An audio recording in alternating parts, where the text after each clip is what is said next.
Fit Shoe asks, what exactly is so wonderful about Duke's mayonnaise? Thank you for asking.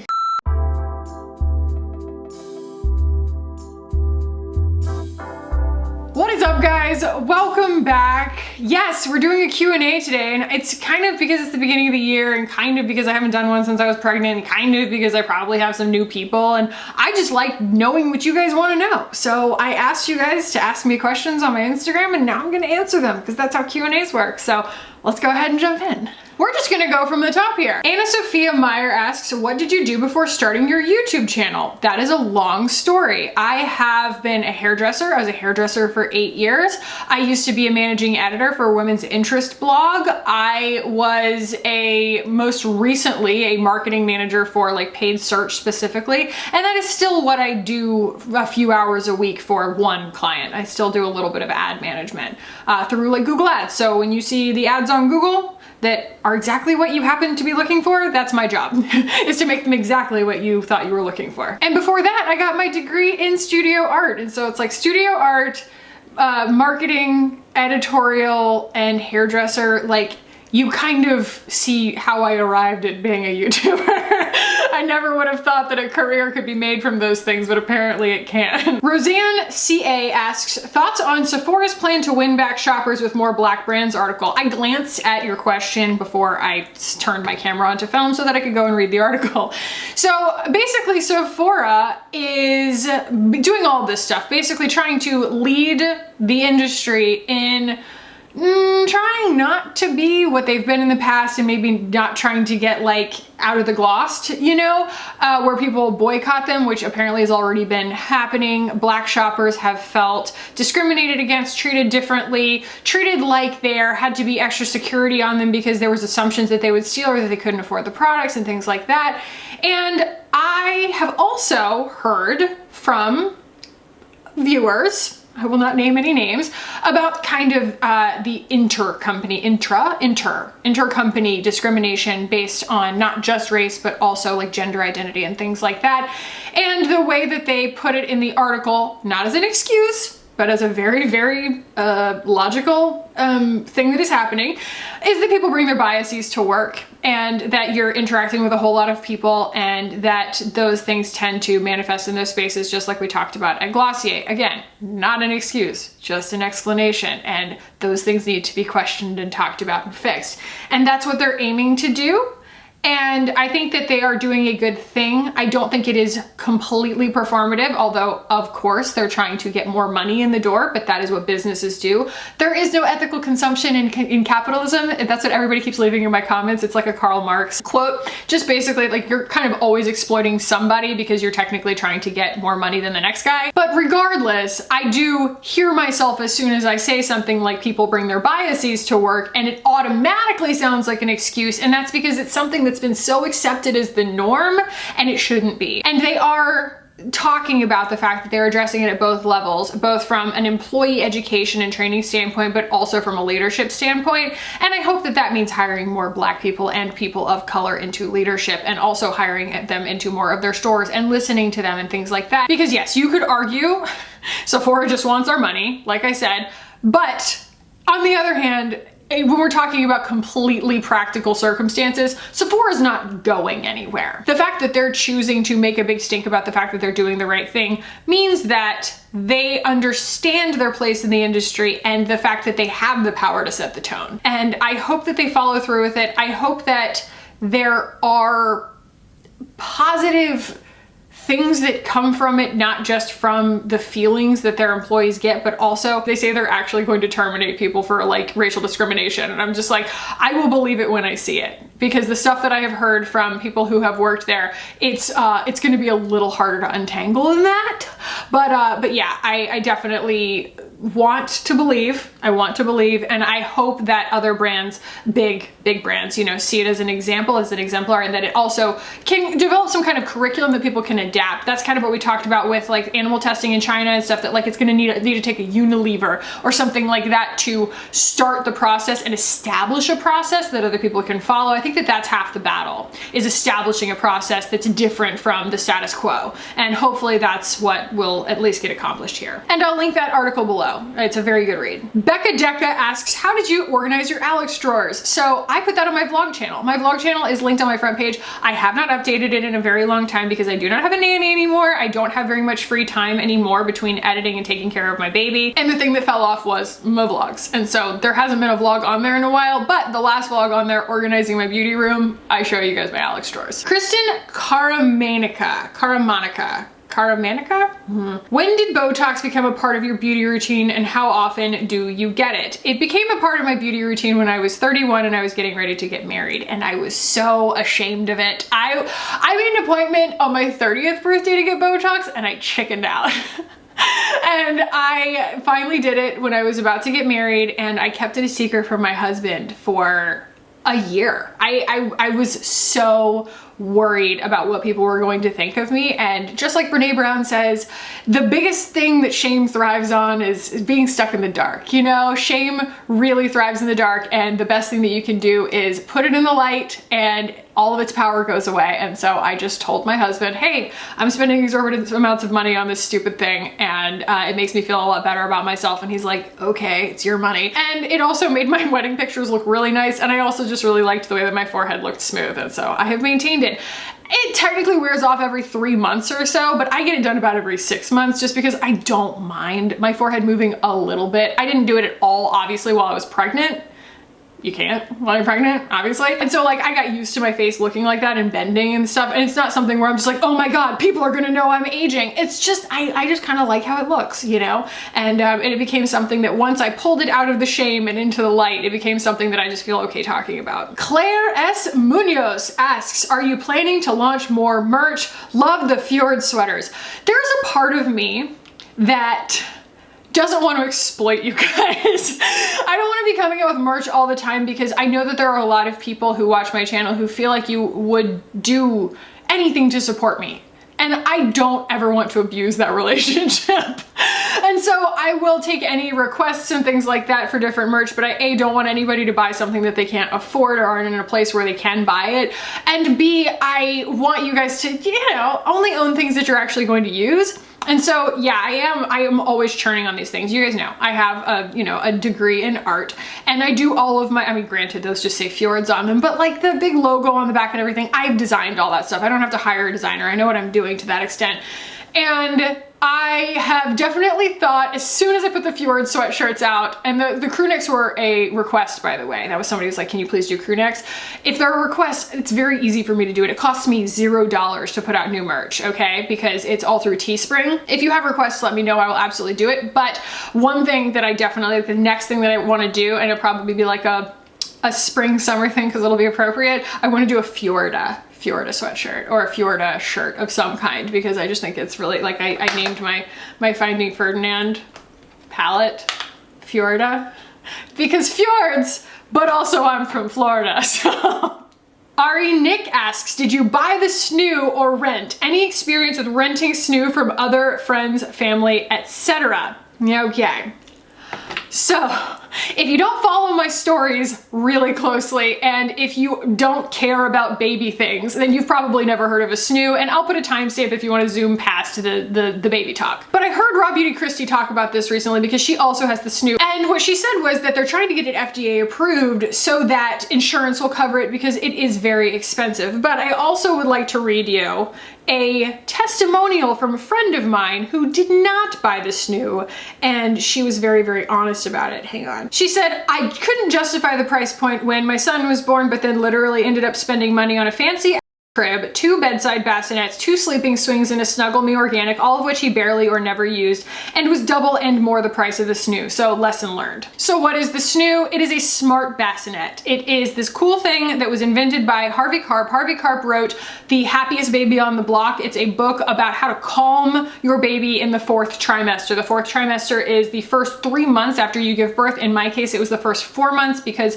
it technically starts at your due date, and my baby was born 4 weeks early. So we had a long period of time where he was still in that kind of like post womb but still larva state, and it relies on the 5 S's, which are, all right, swaddling, sucking like on a pacifier, side position like holding them on their side, swinging, and shushing. So those are the 5 S's, and they are magic. They actually set off a mechanism in the baby that reminds them of being in the womb, and they just immediately calm. It's kind of freaky how quickly they calm. It can get pretty exhausting doing that constantly, and then when you finally do it, you put them down on a surface and they startle, because that's another thing that comes with the early months of a baby is the startle reflex. It is the cutest thing in the world. Don't get me wrong, I'm obsessed with it, but it's where when your baby's totally relaxed and then all of a sudden they go, duh, and then they tuck all their limbs in, and it's so cute. I'm obsessed with it. They look like surprised kitten, but like, it's very disruptive when you're trying to put them to sleep. And the Snoo basically does all of the S's except for the side, and it doesn't do sucking, but you can give them a pacifier in there. It does all of them for you, and it is like baby Sandman dust. It's crazy. Like, you zip them into this really tight little swaddle, you turn it on, it makes white noise, and it softly jiggles them. And if they start to get upset, it's got microphones in it that'll jiggle them a little bit harder. And you can put a limiter on it and stuff so that it doesn't jiggle them too hard, but you can take the limiter off and it'll jiggle the crap out of them. And it puts them back to sleep. And if there's one thing that I can say, it is that when you are a new parent, sleep is everything. It is the most important thing. It might be the only thing. It's more important than food. It is so important, and I cannot put a price on it. And so yes, the Snoo is about $1,300, or it's about $114 a month to rent. And you also have to do a refurbishment, whatever fee for when they take it back. And then there is a temporary deposit if you do choose to rent it. And so that is something that you would bear in mind, but honestly, it's so worth it. It is so worth it. My child is not 4 months old yet, which means he's not even technically 3 months old yet because he was so early. So by his due date, he's not even technically 3 months yet. And he sleeps through the night every single night and has since he was 10 weeks. I think that there have been like 3 nights in the past like month that he's woken us up at like 4:30 or something, and we've had to like feed him and put him back down. But I don't breastfeed either. I breastfed for the first like 6 weeks, and it was just, there are a lot of reasons that people stop breastfeeding. I stopped breastfeeding, and so it might have something to do with him being on formula too. I have no idea, but he does 6 feeds a day, and he goes to bed at about 9 p.m. He's kind of a night owl, and then he sleeps well through. This morning he woke us up at 6:30, but sometimes he wakes us up at 7:30 or 8. And I'm talking sleep straight through, guys. And I cannot put a fine enough point on how big of a lifestyle upgrade that is when your newborn has been waking you up every 2 hours to get consistently full night's sleep starting at 10 weeks. It was incredible, and the thing is amazing. And I'm constantly like sending the little images of his naps and of his sleeps to my family. I'm just like, look at my amazing boy who can sleep so well. And I think he also just happens to be a good sleeper, but the Snoo is incredible. And if you can find a way to afford it, the Snoo is going to make you a much happier parent, and fingers crossed that the FDA approves it so that it'll get covered by insurance the same way that like breast pumps are and stuff, because I truly believe that it's like vital to the health of the parent and the child. MSSK9212 says, are you planning on leaving Texas anytime soon? What, like moving? We have sworn up and down that we're not going to do another summer here, so I will at least give you that. By Rosia asks, what did you gather from the planner preferences and astrology signs? I'm intrigued.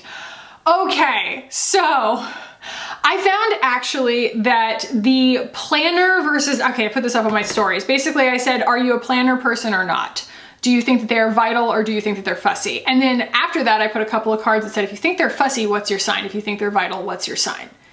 And what it actually broke down on, granted, it wasn't an exact science by any means, because I truly believe that things like that manifest for different reasons for different people. Like, there were Aries who did it because they know that they're so chaotic, and it's the only way that they've managed their own chaos. Whereas I'm an Aries and I find it to be super fussy because I'm so chaotic. I'm like, I just can't do this. This is stupid. There are different reasons for different things, but the way that I found that it broke down was actually kind of on my arbitrary scale of the chaotic versus non-chaotic signs. And that's completely in my head. I don't think that it's anybody else's measure of anything, but to me, the chaotic signs are Aries, Aquarius, Gemini, Virgo, hear me out, Scorpio, and some would argue Cancer.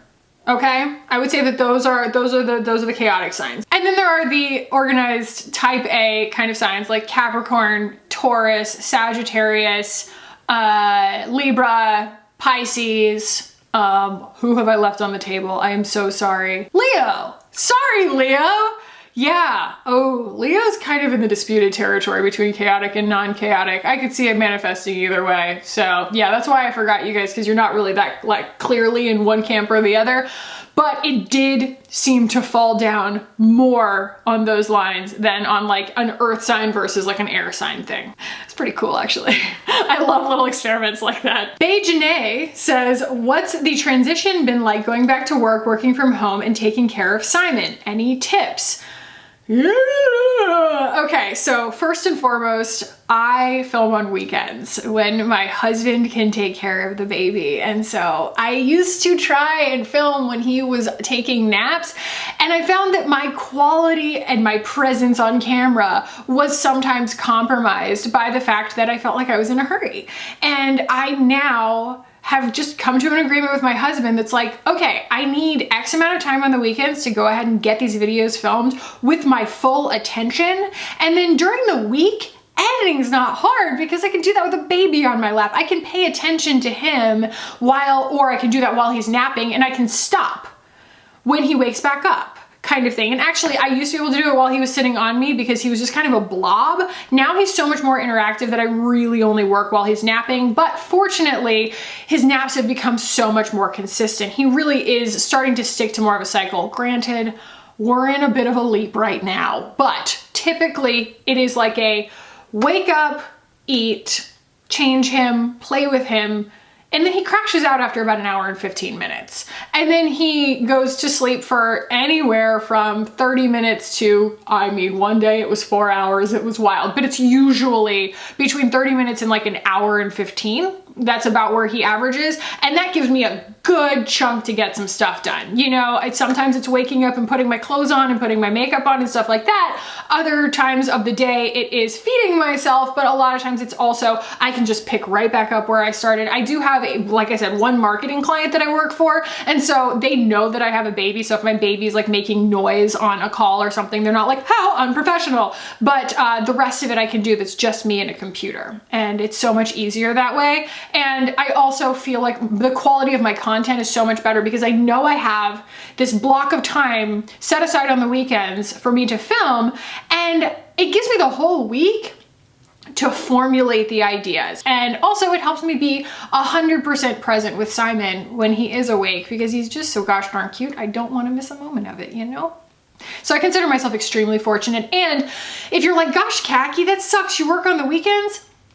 If you do what I do and you work on the weekends and then you edit and you get all of it done kind of up front, you get days off during the week here and there. And there's no such thing as really a complete day off because you have a baby, but you get like a lot of time in your pajamas and stuff like that to just sit there and soak up your cute little baby because you've already gotten your work done ahead. It's just not everybody else's schedule. And also, I used to work weekends all the time. I worked weekends as a hairdresser, and even when I first started my channel, I was doing 5 videos a week and working full time. And so I would work all weekend and then I would edit. I'd wake up an hour early every morning and edit each video for those 5 days a week before I went to work. So it's not that bad. So yeah, if I had a tip, it would be make sure that you have an agreement with whoever you have living with you helping you. Just try and get a schedule together and understand that everything is give and take. So it's like if they have a really, really bad day of naps, for me, it's just been like the next day they have a great day of naps. And you're always kind of paying it forward. And I also feel like you're paying it forward in the sense of if they are becoming more interactive and they are actually demanding more of your attention when they are awake, it also means that they're probably moving towards a more consistent schedule of naps. He does 4 naps a day right now, and it's actually like pretty easy to work within those parameters. Under Hollyoath asks, how are you feeling? I'm feeling awesome, actually. And even though everything's not like sublime right now, everything's not perfect, I don't think anything's ever going to be perfect, I did feel a sense of renewal and a big breath that was taken at the beginning of this year from the standpoint of stressing myself out a little bit less and allowing myself to obey the rhythms of my life instead of kind of trying to shoehorn everything else in. Again, hence working weekends. Not something that would ever even have occurred to me when I first gave birth. I was like, my weekends are my weekends. But no, it's not the case. And it actually helps me be more present. And that only emerged because I just kind of sat back and reassessed and just listened. And I've been doing a little bit more listening to my life lately than trying to control everything. And it's resulted in a lot less static in my brain. How are you? Dachshund Mom asks, did you hire a new nanny? So I didn't get to tell this story because it was going to be in a vlog and the vlog never ended up going up because I just didn't have the time. My nanny, she had been hurt by her boyfriend and she had to go to a shelter and left her phone behind and quit the day before I was starting back at my consulting job in the middle of the night. So I got the text message at 3 o'clock in the morning when I woke up with my baby. She was not responding to any more text messages. I was like, are we ever gonna see you again? Are you okay? Is there anything I can do? And I've never heard from her again. And there was definitely a little bit of like loss in the sense of I don't have someone to help me now and I can't just like move freely about the cabin. But there had also been this kind of underlying sense in me where I was like, I wanna be the one staring at my baby all day. And not everybody has that ability, but like, I knew I did. I knew I could do it. And I wanted to be the one staring at my baby all day. And so I decided that, you know, we would just give it a trial run and see how it worked without the nanny and see if we could get by kind of thing. And it has kind of morphed into what it is now, which I actually feel pretty highly functioning at the moment. And I did turn down work. You know, I've had other clients offer me more work and I've had to say, no, you know, I can't now that I have like a baby full time on me. He is like 100% my job during the week. And while Mike's working, like in the evenings, I'm like, here, have a baby. But having a nanny is not this immediate release valve because you're still managing an employee and there's still someone in your house. And both of those things were just really, really hard for me. And then her situation just kind of it was completely outside of my control. I hope that she's okay. I really do, but I have absolutely no way of getting in touch with her or finding her. And I just hope she's okay. Hey guys, so I'm coming in here with an update because since filming this video, I got an email from my nanny telling me that everything is okay and that she has been resettled. She's also pregnant, so I wanted to make sure that she was okay in that respect too, and it seems that she's back in like a safe situation. So we will not be rehiring a nanny, but I'm very, very glad that she's safe, and I'm glad that she chose to reach out and update me. Shelby Welby00 asked, are your ears gauged? I love those wooden ones you wear. These are actually Picasso Jasper, they're not wood. And thank you. Yes, they are stretched to a 9/16. I won't pull them out because some people would leave. If you see daylight through somebody's ear, it's just not everybody's thing. And so I always say I don't wear tunnels because I don't think that I should force you to look at the back wall through my ear. That's just my own personal thing. I just think that it can be kind of distracting. I don't mind it, but I understand if other people do. It's kind of like how I definitely curse in real life, but I don't curse on my channel because I know that there are people who are watching with kids and stuff like that. So yeah, these are, like I said, Picasso Jasper. I have some Dalmatian Jasper ones. I like Jasper because it's very affordable. I have some rose quartz ones. Yeah. And I've had them stretched since I was 15 and I've debated, I've gone back and forth on getting them closed back up and just doing earrings, but A, I really like the way they look, and B, I'm allergic to like every metal in my ears. And so if I were to get them closed back up, there's so few, it's not like I'd be able to have fun with earrings. I can't. And so that was why I initially stretched them anyway, was because I just couldn't wear any earrings without them like making my ears blow up. So it was an act of rebellion at the time, but I think that they're awesome. It's kind of like how I have both sides of my nose pierced. Something I completely forget is there. Rachel B4 asks, what's your favorite eye cream? I'll be honest guys, like I've been using the new Good Molecules one and I like it all right. The only one though that does not actually irritate my eyes, a lot of them, like I wake up and my eyes are kind of irritated. The only one that doesn't do that is the Glossier one. And I do like that one, but honestly, no eye cream has ever made a big enough difference to me that I would actually religiously use it, so. Sarah Apple asks, what did your nighttime routine look like before versus after being a new mom? Oh my God, it's so funny. Oh, Mike and I go to bed at 9:30 now, and that's not an exaggeration at all. That's what you do. You start to learn that if you don't go to bed at the same time as your baby, you're losing precious hours of sleep. Like if I were to stay up till 1 a.m. or something, which I never did.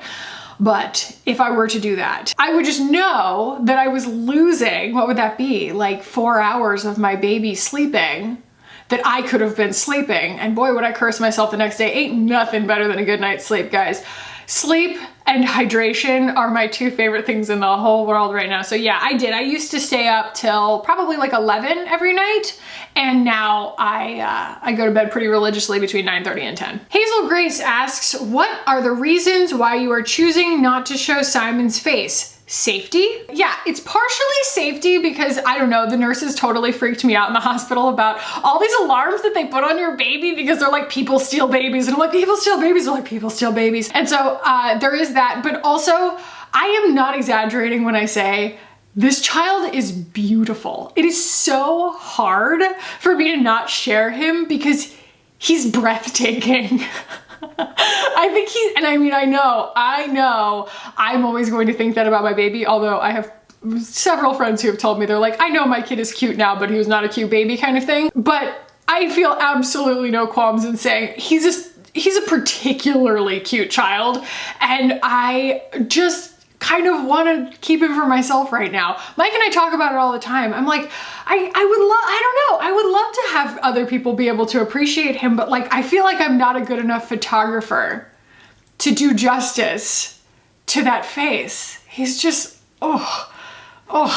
he's fantastic. And so, yeah, and I mean, there is that whole like, let a kid decide whether they want to be on the internet kind of thing. And I do kind of believe in that, but then I see other creators do it all the time and I'm completely not bothered by the ethics of it, of other people doing it and their baby being really, really cute. I don't know, I guess I just don't trust like the weirdos of the world. Like I send him to my friends. Like I send pictures of him and videos of him to my friends and like even my social media friends and stuff like that. I don't mind sending him privately to people that I know, but yeah, if there's something about making it completely public, it's something that it's just toothpaste that you can't put back in the tube. Kyla Fishy, how much do you love me? So much. To the moon and back several times, Kyla. C Frank 428 says, I'd love to hear more about motherhood products you loved and are loving, etc. Again, that's another vlog on my channel. There's a vlog called like my favorite postpartum items or like newborn items or something like that. So that's on my vlog channel too. Nell KS asks, do you have any mom guilt? If so, how do you deal? I'm a new mom and I'm struggling. The mom guilt that I felt about stopping breastfeeding. Oh my gosh. I really thought that I was always going to be that person who could rise above that. Especially because you're so broken down by postpartum anxiety and broken down by hormones. Again, if you want me to talk all about this, it is all over on my vlog channel. But the short answer is yes. I felt tons of mom guilt and it is the least productive feeling to have. And I know that that doesn't make you feel it any less, but in hindsight, like a friend of mine who just had her baby, she texted me and she's like, I am already trying to stop my supply. I'm already trying to go to formula. And without asking why, without asking for details, anything, I said, you have my full support. Because that's what new moms need to hear. It is not about what's common. It is not about what's tried and true. It is not about what worked for you or worked for your mom or worked for your grandmother. It is about what works for that mom. And what they really need to hear is good for you. I give you my full support. Because the thing that I encountered probably the most was how often I changed my mind. How often I wanted to try something to see if it would work. It didn't help, or it did help, or it changed in its helpfulness over weeks and stuff like that. There are almost no absolute answers in the very beginning, and you have to trust your instincts, and it's hard to find your instincts at first because you did have a whole idea of how things were going to be. Even if you tried not to, you still have a whole idea of how things were going to be in your head, and then you're kind of working against that and trying to balance that against the real-time demands of your baby and of being a new mom. And what the pressure of like does to your relationship, and also people constantly wanting to know how you are, and so every time you update them on the new thing that you're working through, you feel like that's a line in the sand that, okay, well now I said it out loud, now I have to follow that, when really like you just end up flip-flopping constantly. I eventually apologized to my mom. I was like, Mom, I feel like every time I call you, I have some new revelation and it completely changes my opinion on what I'm gonna do next with the baby, and I feel like I just keep flip-flopping, and like, you know, you're probably getting bored of my like back and forth revelations at this point. She goes, welcome to being a new mom, Kackie. Like, you just have to figure out your baby. There is no like actual handbook on this. And she also switched to formula, and my mother-in-law also had switched to formula, and it was like honestly really nice to have someone model a cavalier attitude about it, about being like, look, it's just not for some people. But it took me so long to push past the guilt of it. My biggest advice would be, don't Google for advice, because especially when it comes to breastfeeding, you're not gonna get what you wanna hear. Everybody's gonna tell you breast is best, breast is best, breast is best. My kid loves formula. He's fat and happy. He sleeps through the night. I get no complaints. He does occasionally root for my boob, which is it's a futile thing, and I feel kind of bad about it. But my mother made one very, very good point to me. She goes, there are so many things that are going to try to break you throughout his life in terms of decision making. Just go ahead and let this one be easy. Allie J 1963 asks, what are the hardest parts of being a new mom and the best parts? I'm gonna try and not be super trite about this, because I feel like everybody always says, it'll be the highest highs and the lowest lows, you know, because it's like you have a new life in your hands. So if they hurt, you hurt more than you ever thought you could. But when they're happy, you're happier than you ever thought you could be. And so that is true. But I want to offer some kind of hot take. I think that the best part for me is the anthropology of it, of watching a human put the synapses together. Every single day something new happens, and it's reassuring for me, because you guys have heard me talk about how the thing that I'm the most nervous about is toddler phase, because they're so unreasonable, and I just am like dreading the meltdowns and like discipline and stuff like that, and kind of finding my groove. But I also am reassured by the fact that it's going to be so fascinating for me and so satisfying for me, so gratifying for me to watch this kid grow and learn and mature every single day. And that even though he might have a meltdown or something might make him cry or something, watching him make progress. And there's also something super reassuring. This is another thing on the mom guilt. There's something super reassuring about the fact that you don't have to pass a test to move to the next module. You can absolutely just like scrape by on one cylinder through a certain stage of their life, and they're gonna move to the next stage of life. No one is gonna hold you back a grade because you didn't do a very good job that time, you know? And there is a part of me, this like perfectionist in me, that's just like, wait a second, I'm off the hook? Like, even if I didn't do a good job, you're gonna let me move on? Yeah, the kid's gonna keep growing. He's gonna keep growing, he's gonna wake up tomorrow and he's gonna give you another chance. So there's something very reassuring to me that even when my best isn't good enough, I still get to move to the next module, you know?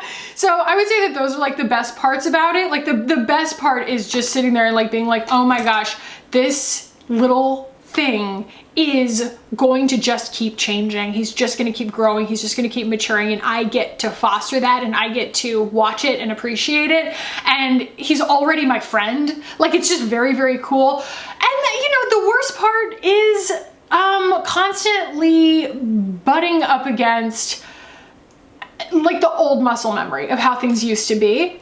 But I realized that I was in the right time of my life to do this, because I was very prone to navel gazing.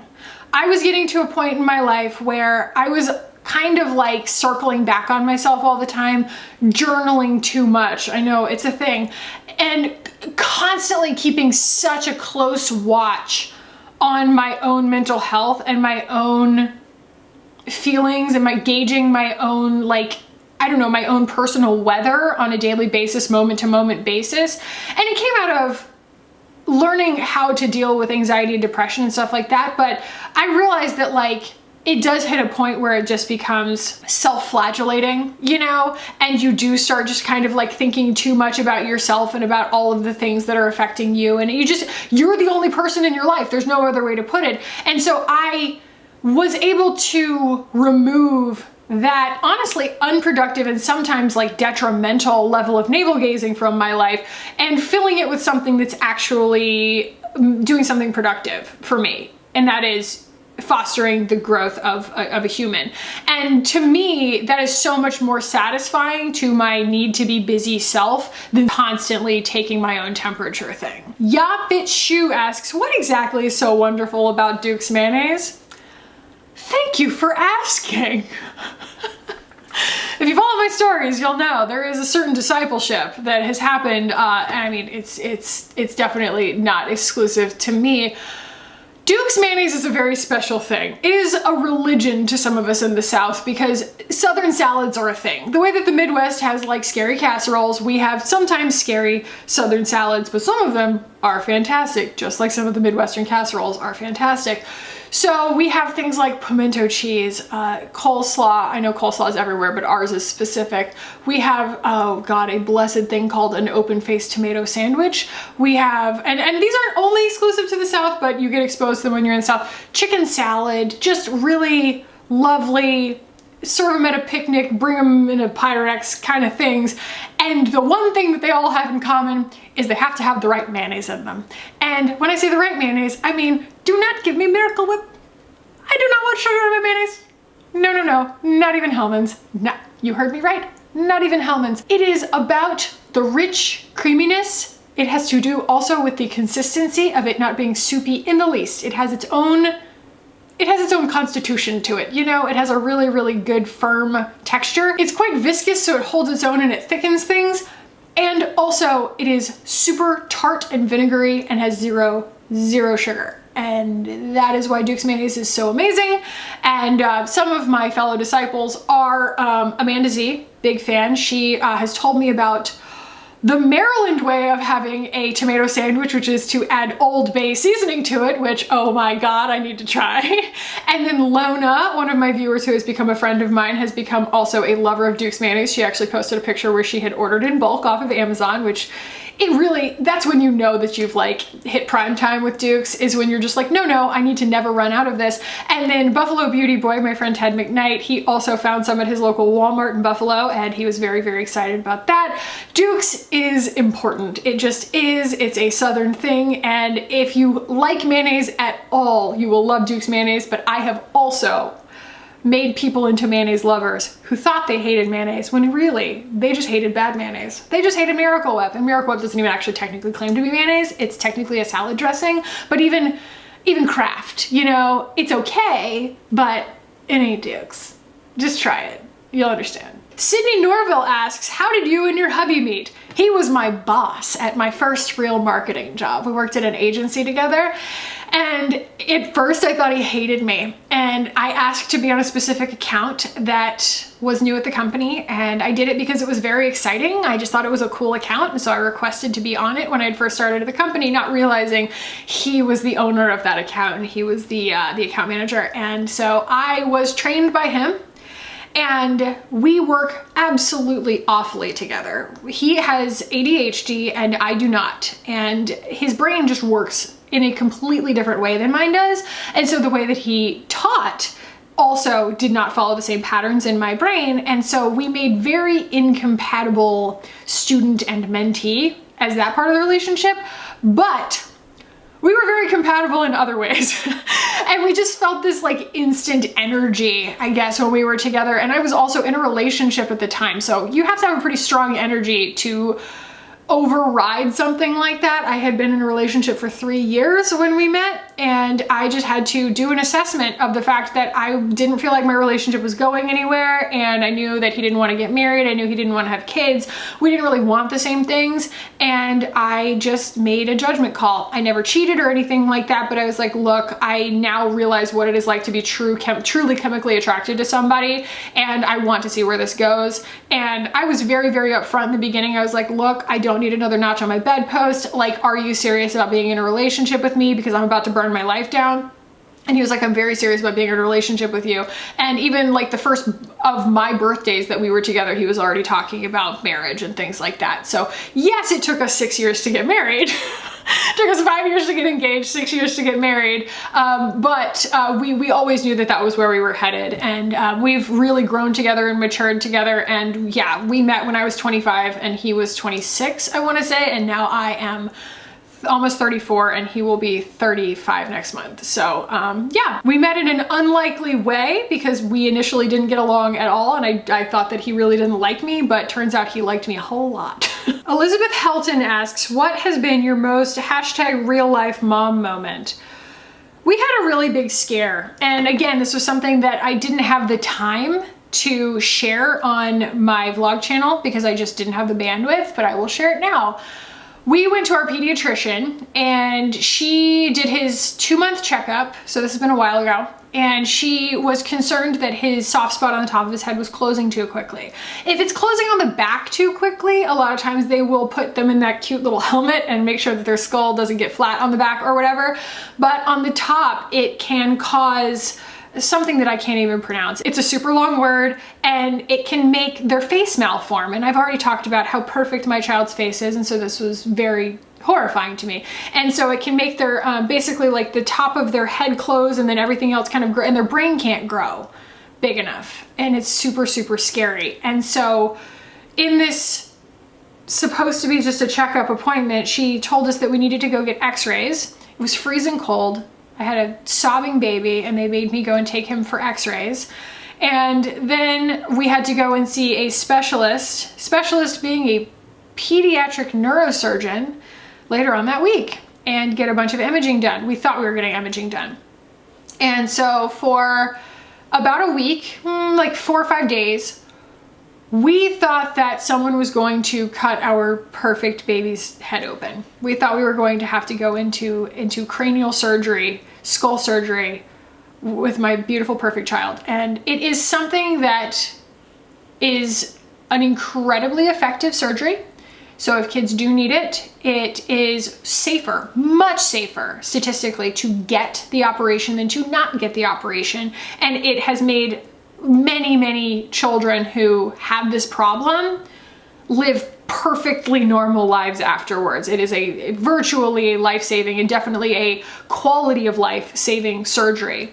That does not mean that we were a-okay with getting our kid's head cut open. And so I was a nervous wreck. Our whole family were nervous wrecks. And then we took him to the pediatric neurosurgeon and they did all these pictures and they examined him and everything. And by the time the nurse practitioner was talking to me, before I even saw the doctor, she was already trying to qualify the advice that I had been given by my pediatrician by saying that x-rays are not a really good way of telling these things and that a lot of times they just do it out of an abundance of caution and that we just wanted to make sure kind of thing. And I was already feeling a little bit of a release. And then we talked to the doctor and he was actually virtual. And so he goes, hold the baby up. And I held the baby up and he goes, turn him to the side. I turned him to the side. He goes, that is a perfect baby. And I was like, oh my God. He was like, we don't need to follow up. We don't need to do imaging. You don't need to worry about this. This is not an issue. I see this all the time. Trust me, I know what I'm looking at and this is not an issue. And I called my mom and she immediately just like broke down crying. Mike called his mom, she immediately broke down crying because we were all just, I mean, this is my first kid. We were just so scared. And I've never been more grateful to tell my baby who has no idea what was going on that he just gets to keep being a baby. Like I've never been so grateful to just be like, and tomorrow we wake up and you're a baby. And then after that, we just get to keep letting you be a baby. And that there was nothing wrong and that we didn't have to get surgery. It was just this unbelievable, like it's super scary, super relief, but also just like so utterly real. A lot of things about babies get romanticized and then you do hit hard when it comes to actually delivering them and all the things that come after that. But that was huge. That was just like a big gratitude moment for me. So I'm not sure if that's what you meant by that question, but I just thought it would be a good opportunity to share that story. Do you prefer dark chocolate, milk chocolate, or white chocolate? I can make room in my life for all of them, honestly. If they're high quality, I'm not going to kick a chocolate out of bed. Have you ever tried doing a makeup look with no foundation or concealer? Yes, I believe I have one called No Foundation Makeup Look on my channel. Oh, that's so great. Lona says, tell us something you're dying to talk about, but nobody's asked about yet. Lona, I know what you're getting at, okay? And the time will come. And to be fair, someone already has asked about it. And my lips are doing that gross thing, or I have that white line, and that means that I'm done talking. That's basically the unofficial Kackie is done talking delineation. So we can do more Q's and A's on my channel anytime you guys want to, because God knows an Aries loves to talk about herself. But that is where we will end this one. And I did answer every question that wasn't a repeat that had been submitted to me by the moment that I opened this. I only posted the prompt this morning and it's only been a few hours. So if your question didn't get answered, we will do another one of these again in the future. But if you did enjoy it, guys, do give it a thumbs up. If you want to keep hanging out with me on this channel, hit the button down below and subscribe. I would love it if you guys did. Thank you so much for watching and for hanging out with me today. I love you guys so much, and I will see you in the next one. Bye, guys.